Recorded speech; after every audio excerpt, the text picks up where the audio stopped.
Olá, está começando mais um programa SP Digital. SP Digital é uma série que trata do switch off, ou seja, o desligamento do sinal analógico da televisão aberta no Brasil.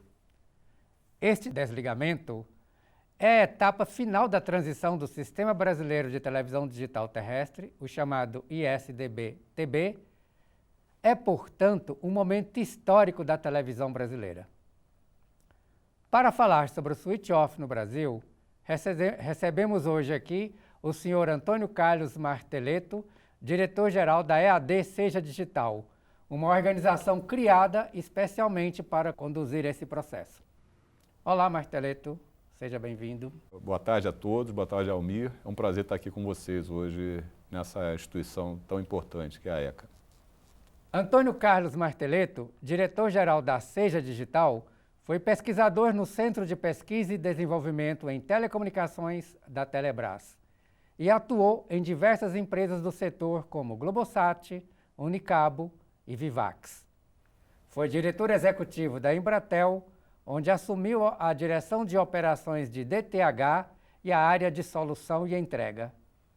À frente da Seja Digital, Marteleto tem a responsabilidade de liderar o processo de migração do sinal analógico para o sinal digital da transmissão de televisão no Brasil. Em primeiro lugar, Marteleto, eu gostaria que você explicasse primeiro o que é a EAD Seja Digital, por que foi criada essa organização e com qual objetivo. Correto.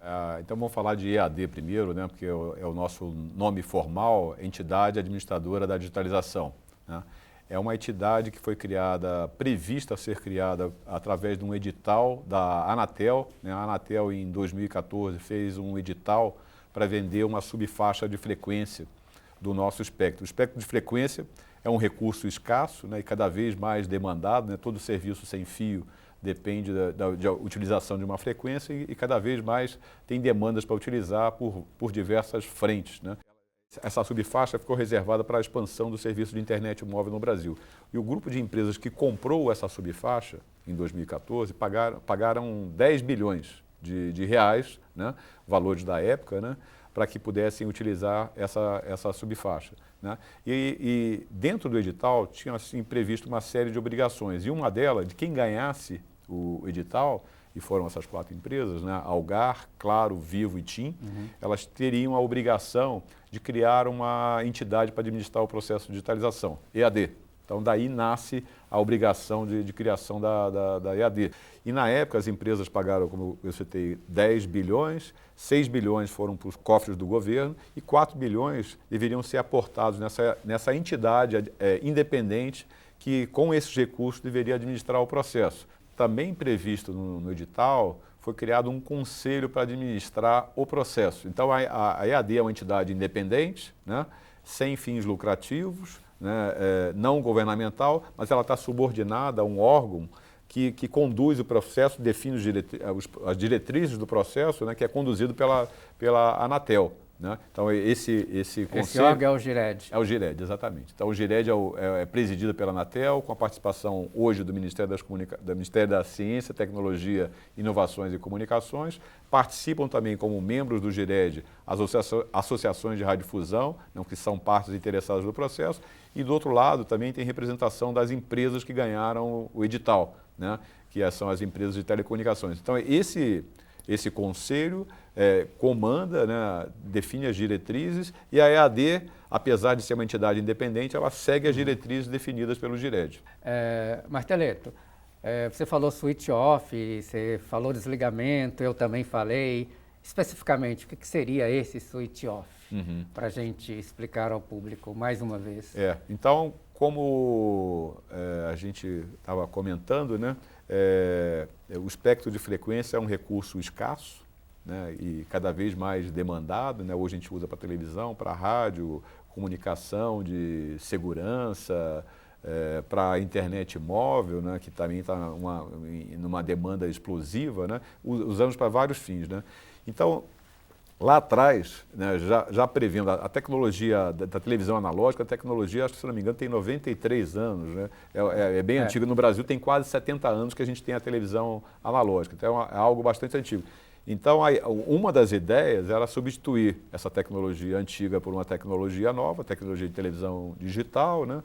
E em 2007, então, começa a transmissão digital no Brasil e a gente começa a ter o simulcast, a transmissão digital acontecendo simultaneamente com a transmissão analógica, já prevendo um período de transição para que no futuro pudesse se desligar a transmissão analógica e a gente ficasse só com a transmissão digital, que além de vários benefícios, tem a questão de melhor aproveitamento do espectro, né? Na televisão analógica, por exemplo, você não consegue colocar um canal do lado do outro. Então, você sempre tem que pular um canal. Tem o 2, depois tem o 4, e assim vai sucessivamente, porque você não consegue... Por causa das interferências. Das interferências, você não consegue...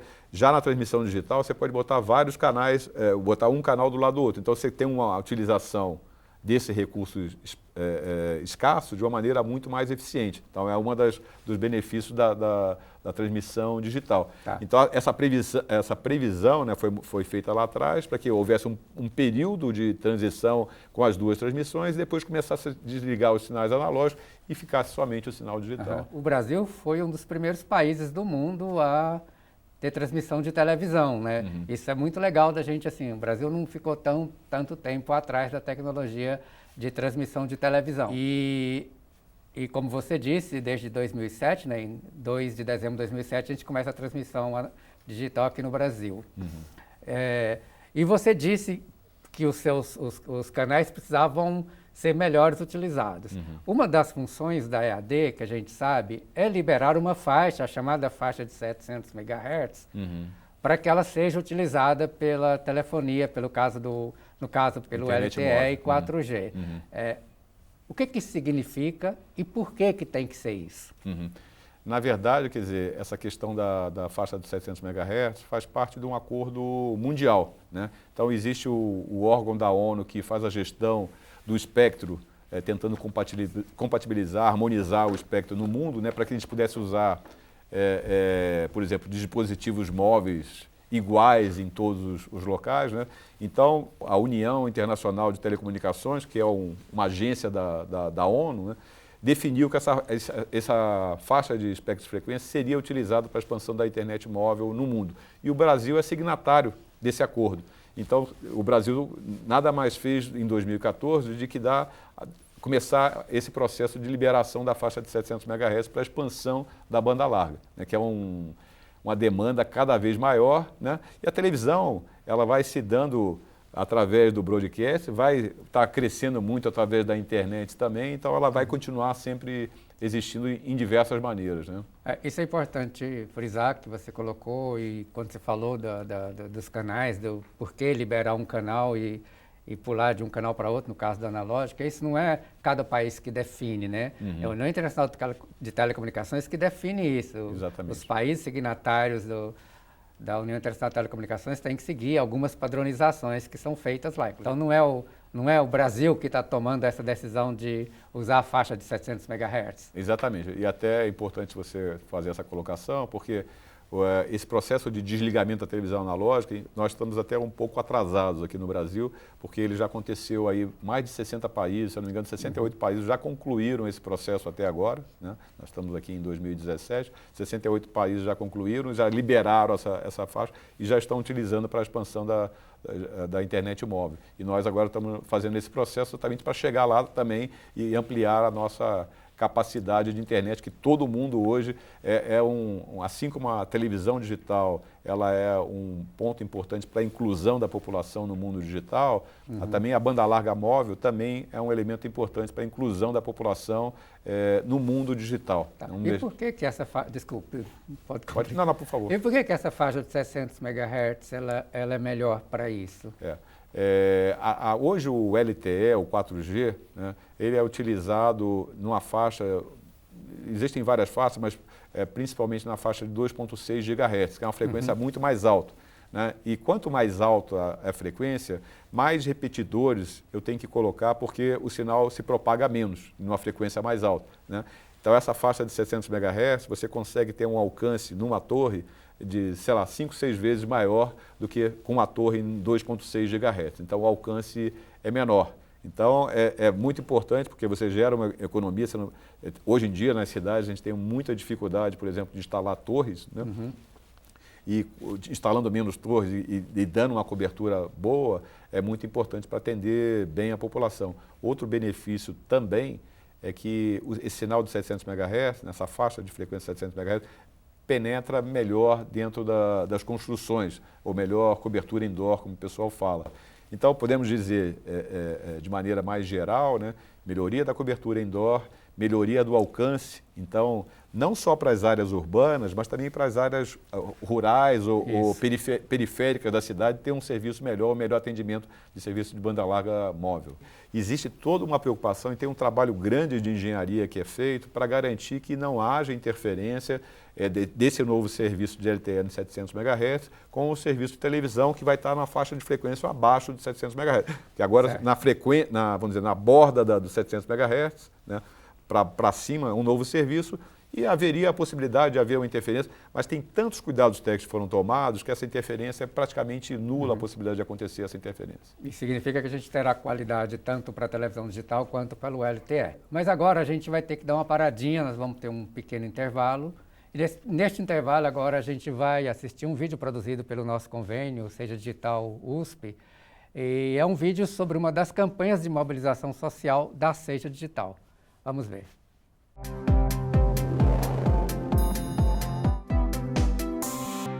Sou André Gustavo Castro Matos, sou coordenador de área aqui do projeto Comunicação Comunitária Pimentas. Nós estamos aqui desde o ano de 2011, já faz 6 anos, né, que estamos aqui na área, desenvolvendo cursos formativos de rádio, TV e jornal. Os cursos eles funcionam a cada semestre, as 3 turmas, rádio, TV e jornal. E eles também, além da passagem dele do básico, nós temos a etapa intermediária e a etapa avançada. O nosso objetivo com esses cursos são capacitar os jovens na expertise da formação do audiovisual, para que eles possam desenvolver as suas vocações dentro do audiovisual, dentro da rádio, da TV, das produções gráficas, da locução, da produção de áudio, da produção radiofônica. E isso passe de ser um curso também para uma possibilidade de ocupação profissional, na perspectiva de geração de renda e trabalho.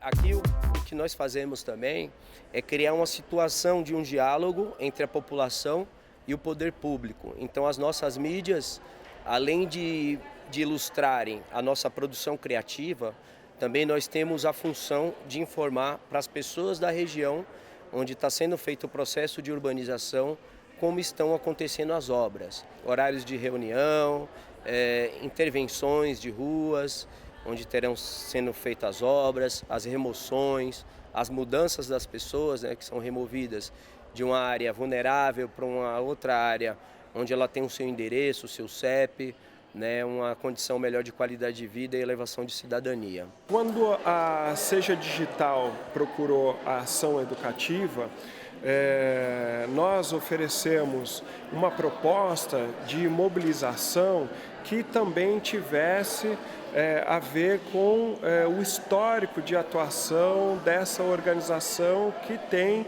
uma penetração já muito antiga no campo da cultura das periferias e na relação com jovens que também estão nas periferias e não por acaso realizando atividades culturais. A nossa proposta era de fazer uma mobilização que tivesse um caráter informativo, mobilizador, articulador de organizações no território, mas que também tivesse a presença dessas expressões culturais das periferias nessas ações de divulgação da conversão do sinal analógico para o digital junto à população. Então, a ação educativa fez a articulação com os agentes culturais que ela já tinha, envolveu esses agentes na campanha da conversão do sinal analógico para o digital e realizamos ações que informassem a população sobre o direito ao kit gratuito, como prevê a Seja Digital, mas com ações e organizações culturais e comunitárias. Uma delas, por exemplo, foi o projeto Concom Comunicação Comunitária, que já há alguns anos tem uma atuação muito consistente no bairro dos Pimentas, em Guarulhos, tanto na comunicação quanto na oferta de formação cultural, educativa e profissional para jovens moradores aqui desse bairro periférico de Guarulhos. Meu nome é Fernando Tadeu, sou radiocomunicador aqui do Projeto Concom. Nós temos uma programação aqui na a Web Rádio Concom, né? E apoiamos o Seja Digital desde quando eles chegaram aqui no bairro dos Pimentas, tá? Tanto na divulgação na nossa rádio, como divulgação na rua aqui do nosso bairro. E o que é interessante é que eles trouxeram muita mesma informação que a galera não sabia, né? As redes de comunicações, tanto televisão, rádio, tudo, os oficiais, não trouxeram, né? Essas informações que a Seja Digital trouxe para cá. Tá? Então isso foi muito interessante, muito bacana terem aproveitado tanto o espaço aqui, né, no sítio São Francisco, como as informações que trouxe para a comunidade num todo aqui. Voltamos agora ao nosso programa SP Digital. Ele é parte das atividades do Convênio de Cooperação Científica, Técnica e Cultural, estabelecido entre a Universidade de São Paulo e a Seja Digital. O convênio é gerenciado pelo Grupo de Pesquisa Lab Arte Mídia e o OBTED, do Departamento de Cinema, Rádio e Televisão e do Programa de Pós-Graduação em Meios e Processos Audiovisuais da Escola de Comunicações e Artes da Universidade de São Paulo.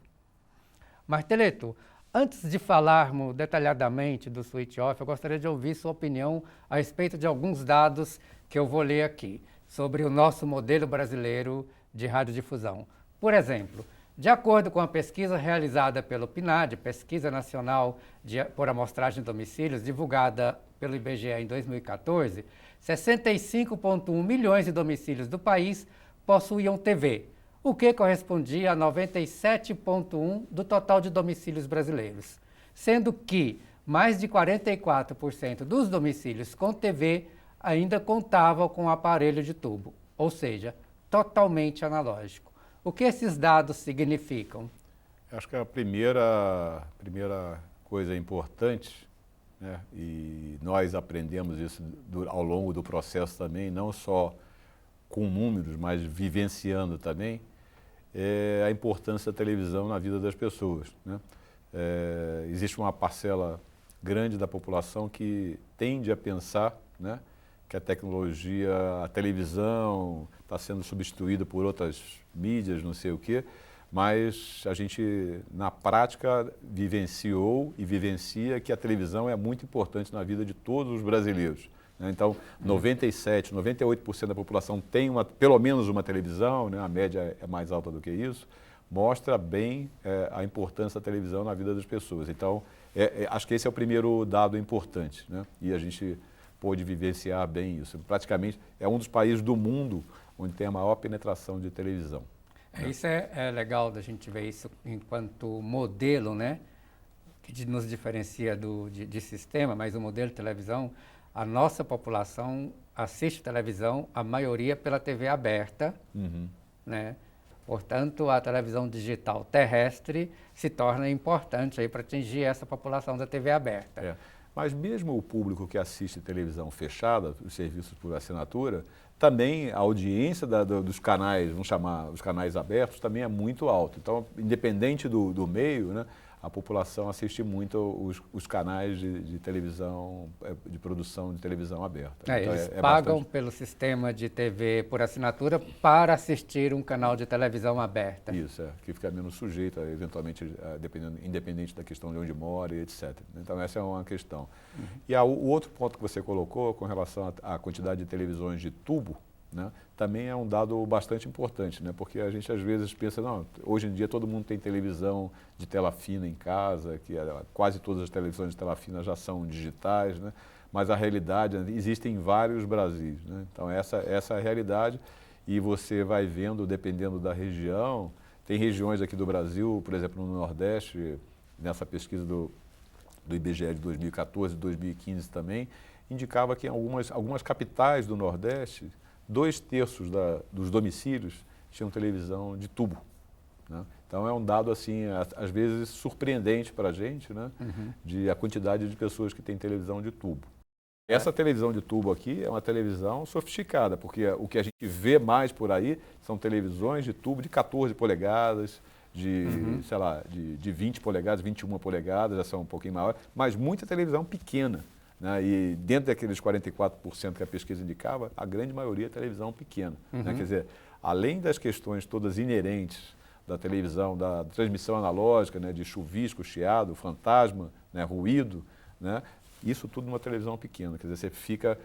a gente viu muitos casos que depois que a pessoa converte a televisão, ela não conseguia acreditar, ela disse, antes eu não assistia a televisão, porque a diferença é muito grande. Mas se eu só falar de 3 importantes desafios que a Seja Digital tem, primeiro a gente tem todo o processo de comunicação com a população, deixar a população informada sobre o processo de desligamento, né? A segunda questão é atender a população. Então a gente tem canais de comunicação com a população, que é o número 147, que é a ligação gratuita, as pessoas podem conversar com a gente através de chat, através da internet tem todas as informações lá, e-mail, né? Então ter um canal de comunicação da população que a gente tem também. E o terceiro, que se relaciona com a questão da televisão de tubo, a gente tem um programa de distribuição de kits, né? Um programa de assistência, de distribuição de kits para o público de menor renda. E esses kits, o que eles são? São para poder converter uma televisão de tubo para poder receber o sinal digital. Então isso é super importante, a gente espera até 2018 distribuir cerca de 14 milhões de kits para que as pessoas possam aproveitar as televisões de tubo e continuar assistindo televisão com melhor qualidade. Que a gente sabe que a primeira cidade do Brasil a ter seu sinal analógico de televisão totalmente desligado foi Rio Verde, no interior de Goiás, né?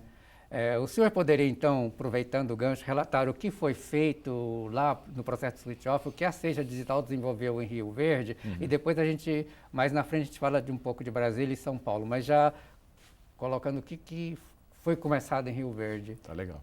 Então, Rio Verde foi a nossa primeira experiência, né? Foi definido lá no processo como sendo a cidade piloto. Era uma cidade, vamos dizer, entre aspas, pequena, né? Um pouco mais de 60 mil domicílios, né? A população um pouco maior do que 200 mil habitantes, né? Então era um laboratório, foi definido que seria um laboratório ideal para se experimentar, fazer experimentos ali, ver como é que a gente faria esse processo de migração.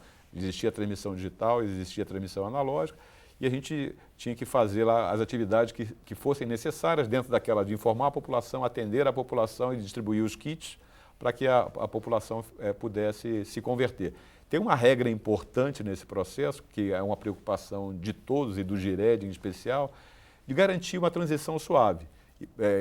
Para que no momento que se desligue o sinal analógico, a maior parte da população esteja já na recepção digital. Porque imagina, você vai numa cidade, 50% ou 60% da população recebe digital e outros 40% recebe analógico, você desliga o sinal, você está tirando o sinal de 40% da população. Então isso seria um desastre. Então tinha uma grande preocupação de garantir essa transição de maneira suave. Então nós também temos uma obrigação de fazer pesquisas de aferição, que são pesquisas com critérios muito conservadores para garantir que essa transição aconteça de maneira suave. E só pode haver o desligamento do sinal quando 93% dos domicílios que recebem o sinal aberto estejam já recebendo o sinal digital. Então essa era uma preocupação muito grande e foi com esse intuito que a gente trabalhou para que garantisse que essa transição acontecesse de maneira suave. Então a experiência de Rio Verde foi uma experiência muito difícil, porque a gente não tinha... Saímos de um papel em branco, né, com algumas regras só do que a gente precisava fazer e fomos aprendendo. A gente inicialmente pensava esse processo da transição como um processo tecnológico. E a gente foi entendendo ao longo do tempo, foram meses, a gente começou a atuar lá mais ou menos em julho de 2015, né? E o desligamento do sinal de Rio Verde aconteceu em março de 2016. Né? Então foram mais de 6 meses de trabalho, 9 meses de trabalho praticamente, para que a gente conseguisse fazer o desligamento. Então, teve um aprendizado muito grande. Acho que o mais importante, a gente viu do que mais do que um processo tecnológico, era um processo de atender bem a população de baixa renda, porque esse era o público que tinha a maior dificuldade de migrar, exatamente porque era aquele público que tinha a televisão de tubo e eventualmente não entendia o que estava acontecendo. Tinha gente que tinha até uma televisão digital em casa, mas recebia os canais analógicos, tinha a sintonia dos canais analógicos. Então, é um processo difícil de ser explicado e a gente foi aprendendo ali como é que tinha que se comunicar com a população e qual era o nosso público prioritário, que era a população de baixa renda. Aproveitando esse gancho da população de baixa renda, você podia explicar um pouco melhor a distribuição do kit, né, o que isso significava, e a quantidade de kits que foram distribuídos em Rio Verde, depois em Brasília, e a gente já faz um gancho para chegar em São Paulo. Então, no desenho original, previsto lá no edital, a gente deveria distribuir kits somente para beneficiários do Bolsa Família, que é um programa social do governo federal. Então, é um público de baixa renda, mas era só para o Bolsa Família. E a gente, depois de caminhar lá cerca de 6 meses, 7 meses, né, verificou que se distribuísse só para o Bolsa Família, ia ficar uma parcela da população sem televisão, porque não tinha recurso para comprar o conversor e ficaria sem a recepção digital. E aí o Gired, então, definiu, a partir de uma avaliação do processo em janeiro de 2016, que deveria se ampliar o público que seria beneficiário, né? Então, todos os cadastrados em programas sociais do governo federal passaram a ter, e que tivessem renda até 3 salários mínimos, passaram a ter direito a receber o kit. Então, foi uma mudança importante, porque a gente tinha distribuído até então para a Bolsa Família cerca de 7 mil kits. E com isso a gente distribuiu mais 8 mil kits para uma população de 60 mil domicílios. Então, foi uma mudança importante que viabilizou o desligamento do sinal analógico lá em Rio Verde. Então, foi um aprendizado muito grande, né? E a gente aprendeu, mais do que tudo, que a população de baixa renda era o nosso foco principal do nosso trabalho. E quantos kits que se distribuiu em Brasília, na segunda cidade a ser desligada? Na segunda cidade a gente distribuiu, foi Brasília, né? Brasília é mais 9 cidades do entorno. Na verdade, quando a gente fala Brasília, é a região de Brasília. Brasília é a região de Brasília. Como aqui em São Paulo é a grande São Paulo. Exatamente. Né? Então, em Brasília foram distribuídos cerca de 350 mil kits. Já foi um volume bem maior, né, de kits distribuídos, mas aí, quando a gente começou em Brasília, a gente já começou distribuindo tanto para o Bolsa Família, como para o público também dos demais programas sociais do governo federal. É a experiência que você traz de Rio Verde para Brasília. E em São Paulo, quantos distribuíram? Olha, nós não acabamos ainda a distribuição de São Paulo, né, mas já estamos com um percentual, um volume de 1,5 milhão de kits distribuídos. Um volume importante, né? Mas também a dimensão de São Paulo é bastante significativa. E aqui em São Paulo você tinha previsto distribuir quantos? Aqui em São Paulo é um caso especial, porque São Paulo foi aonde começou a televisão digital, então a gente já sabia disso, né? Onde a maior parte, uma grande parte da população já tinha recepção digital, né? Desde 2007 a população já ouvia do sinal digital, então a gente sabia que talvez não precisasse distribuir tantos kits. Então, distribuindo 1,5 milhão e estávamos previstos distribuir até 2 milhões. Mas a gente está acabando o processo, deve ficar por volta disso, 1,6 e tal, deve ficar por volta disso aí. Nós sabemos que foi um grande desafio aqui em São Paulo por conta da complexidade da região, a quantidade de população envolvida e não foi fácil. Mas uma pesquisa que foi realizada pelo IBOP em janeiro de 2017, portanto 2 meses antes do desligamento, a pesquisa dizia que 86% dos lares na região da Grande São Paulo possuíam acesso ao sinal digital. Quando o desligamento, em 29 de março de 2017, quantos lares tinham acesso ao sinal digital e mais, qual que é a meta proposta para seja digital ou pelo Gired também para que uma cidade seja desligada? A meta colocada, prevista, é 93% dos domicílios devem estar recebendo o sinal digital, né? E a gente fez uma pesquisa, só para deixar bem claro, né? Logo depois do desligamento de São Paulo, para ver qual era o patamar do momento do desligamento. Estava indicando 95%. Então, um patamar bem alto e superava aquele percentual de 93%. Né? Mas, assim, também é importante a gente colocar, amigo, que assim, muita gente pensa que o objetivo do projeto é alcançar 93%, desligou e acabou. Esse não é o nosso objetivo. A gente aprendeu isso desde Rio Verde, trabalhamos com bastante afinco nesse processo em Brasília e em São Paulo também. O nosso objetivo, o objetivo de todos que estão envolvidos nesse processo, inclusive desde o GIRED até todos da EAD, é que ninguém fique sem sinal de televisão, que aqueles 98% dos domicílios que recebiam o sinal analógico continuem recebendo o sinal digital. Então, quando a gente fala dos 93%, é só uma etapa do processo. A gente continua trabalhando depois dos ligamentos, está acontecendo isso em São Paulo ainda, nós estamos continuando distribuindo kits, né, para que a população que eventualmente tenha ficado para trás, ficou sem sinal, venha receber o kit e possa receber o sinal digital novamente. Então, o objetivo nosso é chegar aos 100%. Em Brasília, nós fizemos uma pesquisa 60 dias depois do desligamento e 99,4% da população estava recebendo o sinal. E tem uma outra coisa também, Rio Verde, como Rio Verde e Brasília foram as primeiras cidades, a Seja Digital estabeleceu alguns processos de mobilização social, né? O que foi desses processos que vocês trouxeram para São Paulo e que foi aplicado aqui? O que especificamente vocês criaram em São Paulo em função da dimensão da cidade, ou da grande São Paulo? A gente tivemos assim, um aprendizado enorme de mobilização social desde Rio Verde, ampliamos isso em Brasília e, obviamente, multiplicamos isso aqui em São Paulo, né? Tem várias frentes de mobilização, né? Nós trabalhamos, por exemplo, fazer mapeamento das regiões de população de menor renda, né? E a gente tenta fazer um movimento usando tanto tecnologia como também, primeiro a gente faz um mapeamento das regiões onde tem população de menor renda, tenta identificar meios de como a gente pode se comunicar com essas populações. Então a gente leva tudo isso aí para sistemas de geomarketing, para ter tudo mapeado, identificar nessa região aqui, a gente consegue trabalhar com um líder comunitário, nessa outra região tem uma ONG que tem uma atividade lá, a gente tenta fazer todo esse mapeamento. Em São Paulo a gente aplicou muito isso e aprendeu muito mais também para que a gente possa levar e trabalhar isso para as próximas praças, né? Tá. De fazer um trabalho bem localizado e super importante, com pessoas locais trabalhando e fazendo. A gente trabalha na capacitação de pessoas da região para que essas pessoas sejam, na verdade, os multiplicadores da informação. No próximo bloco, nós falaremos do futuro, né, que a gente gostaria de saber sobre o processo de switch-off no restante do Brasil. Neste intervalo também, nós ficaremos com mais um vídeo produzido pelo nosso convênio sobre a exposição Vila Digital.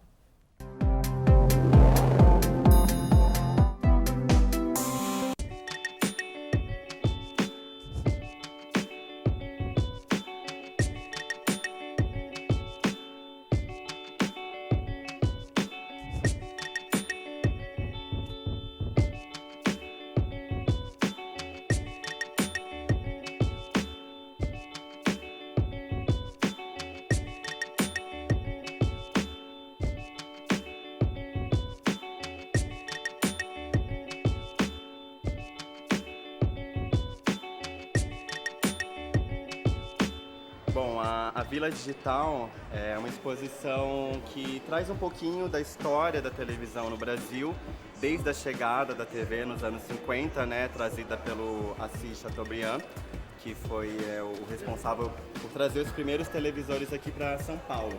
Então, na exposição, o visitante ele tem a oportunidade de ver uma TV dos anos 50 e ver principalmente a evolução dessa televisão, desse monitor, né? Então a exposição ela é educativa, ela trabalha um pouco com memórias afetivas e também tem uma parte interativa. Na verdade, é uma vila bastante interativa.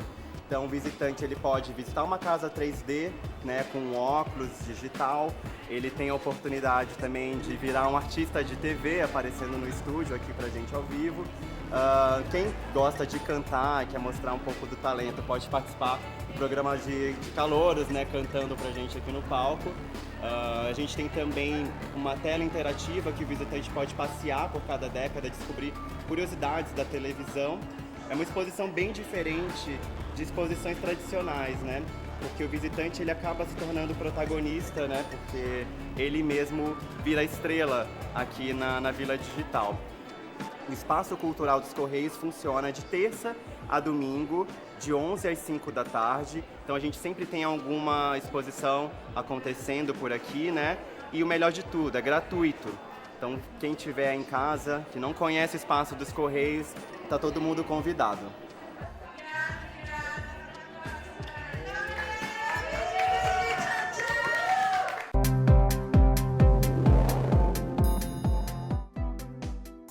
Voltamos ao nosso programa SP Digital, mais um programa do Convênio de Cooperação Científica, Técnica e Cultural estabelecido entre a Universidade de São Paulo e a Seja Digital.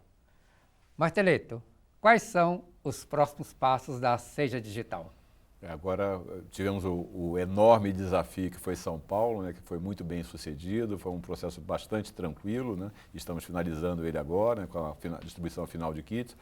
E agora o desafio é que nós vamos ter as próximas regiões, né, vão acontecer várias regiões simultaneamente. Nós tivemos Rio Verde separado, depois Brasília separado, depois São Paulo separado, e agora a gente começa a ter várias praças, que a gente chama, acontecendo simultaneamente. Então, a gente vai ter regiões do Nordeste, Rio de Janeiro e Vitória, e por aí vai. Todas as principais capitais ali do Sul. Então, o processo agora é a simultaneidade, a gente conseguir atuar simultaneamente em várias cidades ao mesmo tempo, né? Como a gente tem e entendeu da importância da nossa operação local, né? Então agora a gente tem grupos de atuação local, a gente fala na nossa linguagem interna, né? É como se a gente estivesse montando franquias. Então a gente montou em cada região franquias da Seja Digital, grupos que a gente contratou localmente para implementar tudo aquilo que a gente conseguiu aprender ao longo do processo. Então tem esse desafio da simultaneidade.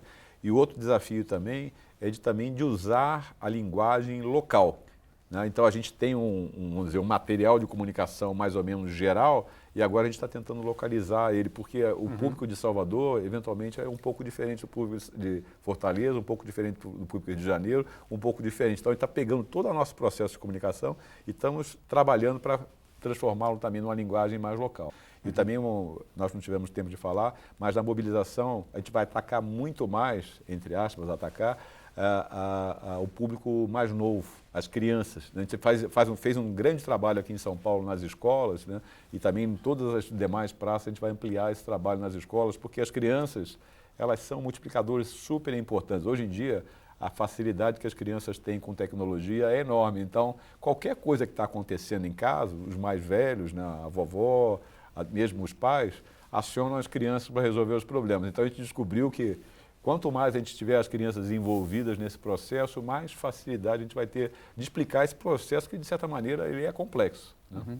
Nós acompanhamos com o convênio, né, principalmente essa ligação da Seja Digital com as organizações não governamentais em cada região, os grupos que atuam em cada região, como os grupos comunitários, a igreja e organizações que trabalham em cada bairro especificamente. Isso vocês também vão levar para as outras cidades? Mais ainda, porque o que a gente entendeu bem, né, que não dá para chegar lá um forasteiro, né, fui forasteiro em Rio Verde, né, e chegar lá e tentando explicar. É muito mais fácil você explicar para uma liderança ou para uma ONG que tem atuação naquela região, vai ser a aceitação daquela comunidade vai ser muito maior se essa pessoa entender e ela puder levar essa informação. Então isso a gente vai multiplicar para todas as regiões que a gente vai atuar. Marteleto, tem uma outra coisa também. Em 2013, teve um decreto, o decreto 8.061, de julho de 2013. Ele previa que a transição para o sinal digital, totalmente digital, ocorreria num prazo mais ou menos entre 2015 a 2018, né? Além deste decreto, existe alguma outra coisa a mais? Por exemplo, né? Você colocou que em Rio Verde, numa outra conversa, né, que Rio Verde vocês atrasaram um pouco e depois em Brasília atrasaram um pouquinho menos e São Paulo vocês fizeram just in time, né? Desligou no dia que foi previsto.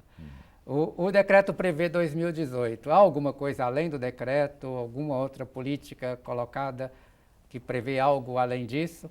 Esse é um processo de aprendizado. A gente vai aprendendo e vai modificando. E o Gireg e, vamos dizer, as entidades envolvidas no processo têm entendido disso, trabalhando nesse sentido. Então, Foi importante adiar Rio Verde alguns meses, foi importante adiar Brasília algumas semanas e São Paulo não teve nenhum adiamento. Mas se houver necessidade de fazer algum outro adiamento para que a população seja bem atendida, isso pode acontecer e o Gired, eu diria que está bem sensível a esse tema.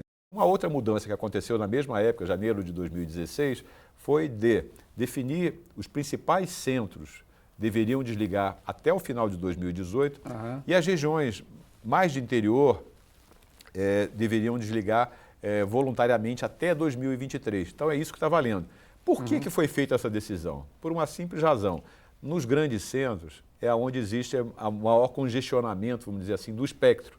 Então, para entrar o novo serviço, precisa necessariamente que desligue o sinal analógico, né? Então, 61 regiões do Brasil, que representam mais ou menos 2/3 da população, vão desligar o sinal até 2018.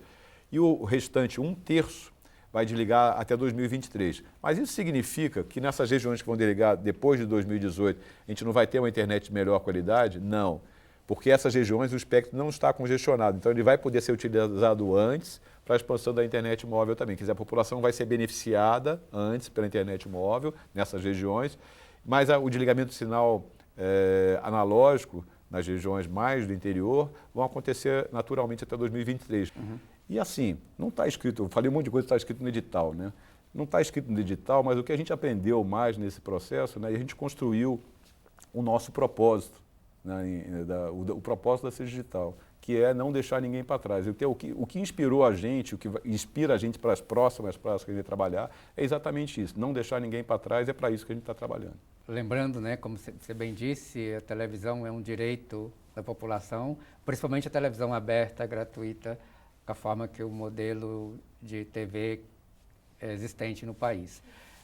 O programa está chegando ao fim, mas antes da gente encerrar, eu gostaria que você fizesse apenas um comentário final, se você gostaria, por favor. Só posso dizer que eu me sinto privilegiado, né, de estar participando desse processo, né, e que nós estamos com quando eu comecei a trabalhar nessa atividade há 2 anos atrás, tinha muita gente que era cético em relação ao processo de desligamento da televisão analógica no Brasil e ouvi isso demais. Disse, olha, isso aí é mais um daqueles processos que envolve o governo, extintor de incêndio, kit de primeiros socorros. Na verdade, é um processo que está dando super certo, né? E por várias razões, pela participação do poder público, da Anatel, do Ministério, do Gired, que envolve as associações de radiodifusão e envolve as empresas de telecomunicações. Quer dizer, todo mundo entendeu e foi construindo um espírito comum, né, de utilidade pública e de atender bem a população, e isso nos inspira para que o processo continue dando certo e, quem sabe, possam ser utilizados modelos desse tipo para outras atividades no Brasil também. Muito obrigado, Barteleto. Muito obrigado também pela audiência, você que está aí nos assistindo. Este é o nosso último programa, o último programa SP Digital, que foi uma série de programas ao vivo em streaming pelo IPTV USP. Esta série é parte da campanha de mobilização social da Seja Digital e das atividades do Convênio de Cooperação Científica, Técnica e Cultural estabelecido entre a Universidade de São Paulo e a Seja Digital. Agora vamos curtir um pouco a música do nosso amigo Vinícius Marciano.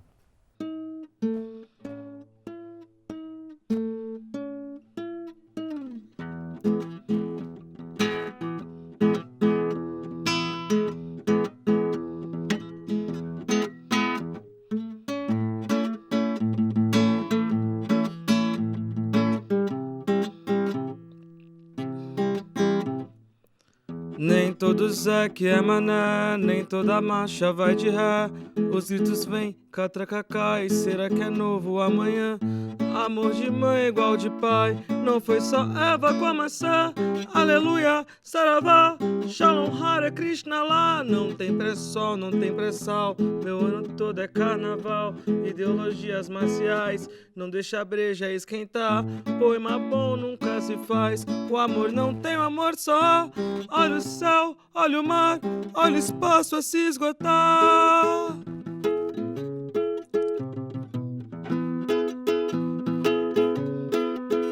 E nem carros, nem corpos, córregos correm com rapidez, puros ásperos poros à espera de um ditado datado de um tal doutor.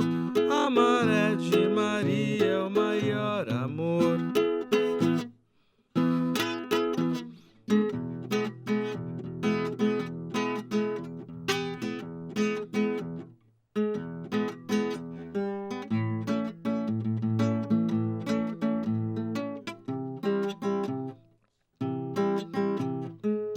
Nem todo tiro é no pé, nem toda praça tá na sé.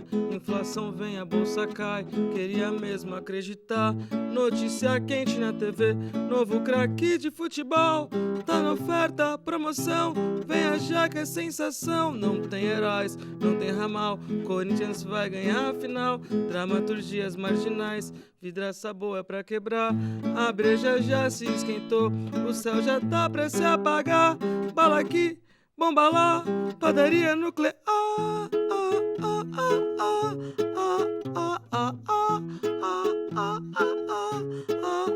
E nem carros, nem córregos correm com rapidez, puros ásperos poros à espera de um ditado datado de um tal doutor. A maré de Maria é o maior. E nem carros, nem córregos correm com rapidez, puros ásperos poros à espera de um ditado datado de um tal doutor. A maré de Maria é o maior amor. A maré de